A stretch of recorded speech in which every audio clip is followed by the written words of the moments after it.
Dans cette vidéo, je voulais revenir sur un sujet que j'ai abordé dans une vidéo passée et qui avait à voir avec le fait de se créer des souvenirs.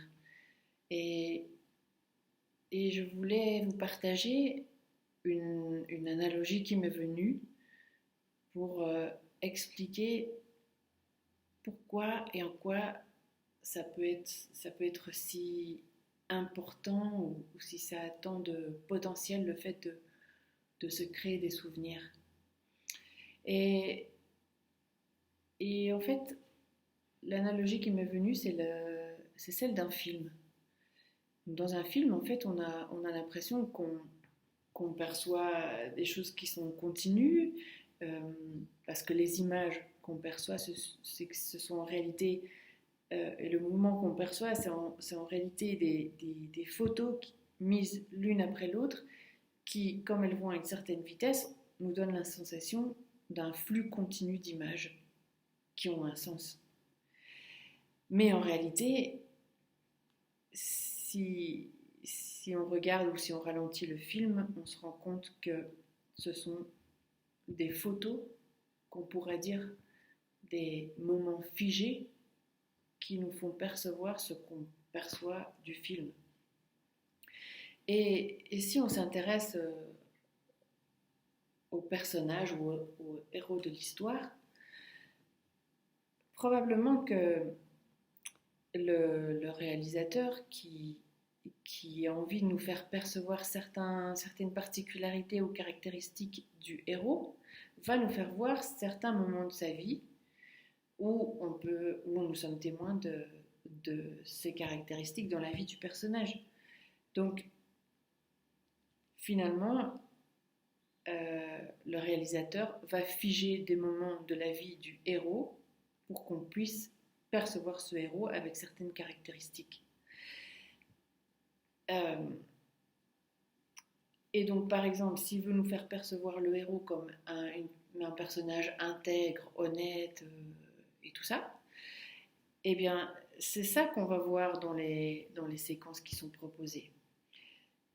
Mais ce héros, bien sûr qu'il peut être honnête, intègre et tout ce qu'on veut, mais en réalité, il est aussi tout son contraire. Donc probablement que ce personnage, ce héros, à d'autres moments de son histoire, a certainement dit un mensonge ou a pas été complètement honnête. Parce que, soyons honnêtes, ça c'est la réalité de tous les personnages dans ce monde et dans cette vie. On est, on est honnête à certains moments parce qu'à d'autres moments, on a aussi été malhonnête. On fait l'expérience d'une chose et son contraire. Mais comme le but du film, c'est de montrer un personnage qui a telle ou telle caractéristique, c'est ça qu'on va figer dans les moments. Donc voilà. Ceci étant dit, si on en vient à nous-mêmes, le personnage qu'on est aujourd'hui, en fait, c'est le résultat de moments figés dans notre histoire qui fait qu'on a l'impression que notre histoire c'est un flux continu et qu'on ait ces caractéristiques ou ces personnages. Mais en réalité, il existe plein d'autres moments aussi que ceux dont on se souvient, mais on ne s'en souvient pas. Et donc on ne sait pas qu'on est ce personnage avec ses caractéristiques, mais qu'on est aussi plein d'autres choses. Parce que dans l'histoire qu'on se rappelle ou qu'on se raconte, il y a certains moments en particulier qui ont été figés dans notre histoire. Et ces moments en particulier sont, sont en fait imprégnés d'émotions, qu'elles soient confortables ou inconfortables, mais en tout cas d'émotions avec une certaine intensité, qu'à ce moment-là, on n'a pas voulu, on n'avait pas les ressources pour se laisser traverser par ces émotions et les lâcher ensuite. Parce que le but d'une émotion, c'est de nous traverser pour nous faire voir quelque chose et puis et puis de partir. Mais ce qui se passe si on n'accepte pas de se laisser traverser par cette émotion, quelque part, c'est comme si elle reste en nous et fige un moment. C'est comme si on prenait une photo de ce moment. Et donc, tous ces moments figés dans notre histoire font que nous sommes tels que nous nous percevons, avec ces caractéristiques. Pourtant, nous sommes aussi tout le contraire et nous avons vécu des moments dans lesquels nous avons vécu le contraire de ce que nous pensons que nous sommes, sauf que ces moments n'ont pas été figés en quelque sorte. Je ne sais pas si vous me suivez jusque-là, j'espère que je me fais comprendre. Donc voilà. Et là où je veux en venir avec ça, c'est que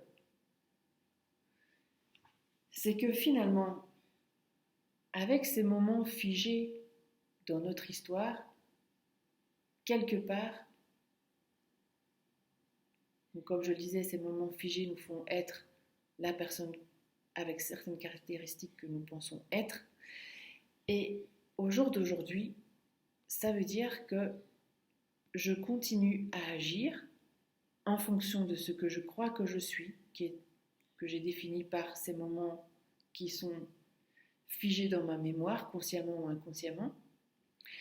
Et donc, si tel est le cas, ça veut dire que aujourd'hui, sans m'en rendre compte, je continue d'agir comme cet enfant de 10 ans qui a vécu telle chose, cet adolescent de 15 ans qui a vécu telle chose, ou ce bébé de 10 mois qui a vécu telle chose, cet adulte aussi. Et tous ces souvenirs, en fait, qui ont figé les caractéristiques de mon personnage, si je ne m'en rends pas compte, je continue d'agir comme c'est qui j'ai été à ces moments-là, mais que je ne suis plus, parce que je ne suis plus cet enfant de 10 ans, parce que je ne suis plus cet adolescent au jour d'aujourd'hui, je ne suis plus cet adulte que j'étais même hier.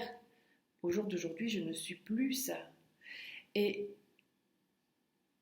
et, le, et c'est important de se rendre compte parce qu'en fait, qui je suis aujourd'hui, qui je crois que je suis aujourd'hui et qui fait que j'agis de telle ou telle façon, c'est ça qui va créer mon prochain moment présent qui est mon futur, parce qu'en réalité le temps c'est subjectif. Le moment passé à l'heure actuelle c'est un moment présent qui n'existe plus, mon futur c'est un moment présent qui n'existe pas encore, donc le seul endroit où je suis c'est ici et maintenant. Et donc toute l'importance ou tout le potentiel que je vois dans cette idée de créer des souvenirs, c'est comme se dire, c'est comme à un moment donné se dire, ok, je suis ici et maintenant, et qu'est-ce que je veux créer comme souvenir ici et maintenant de moi? Et récupérer, c'est une forme de récupérer son attention vers soi, à l'intérieur de soi, et accepter ce qui est en ce moment présent, et accepter l'émotion qui est en train de me traverser, qu'elle soit confortable ou inconfortable, elle va passer. Elle va passer et je vais la lâcher. Et en fait, si on arrive à faire ça à l'instant présent, c'est nous permettre de ne pas seulement être le personnage qui a la caractéristique auquel on a cru jusque-là, mais ça nous ouvre des portes à d'autres possibilités, à développer d'autres versions de nous-mêmes qui sont peut-être plus cohérentes avec qui on est maintenant ou qui on a envie d'être. Donc voilà, c'est en ça que je trouve que ça a beaucoup de potentiel, cette idée de créer des souvenirs ici et maintenant, parce qu'en fait, ça me rend responsable de ce moment présent et puis du prochain qui arrive, parce que ce sera un autre moment présent. Et et c'est comme si je récupère mon attention, qui en fait tout mon pouvoir est dans mon attention, pour accepter de ressentir ce qui me traverse en ce moment, le lâcher et m'ouvrir ainsi à, à de nouvelles possibilités en ce qui me concerne, ce qui me concerne, ce qui concerne ma vie et, et ce vers quoi j'aspire à aller. Donc voilà, je ne sais pas si c'est cohérent pour toi, je ne sais pas si ça a du sens, si j'ai pu m'expliquer clairement, mais en tout cas j'espère parce que je trouve que c'est vraiment important de récupérer ici et maintenant notre attention parce que tout ça je crois que c'est la monnaie la plus importante dans ce monde, c'est notre attention. Donc voilà, c'est ce que je voulais partager dans cette vidéo.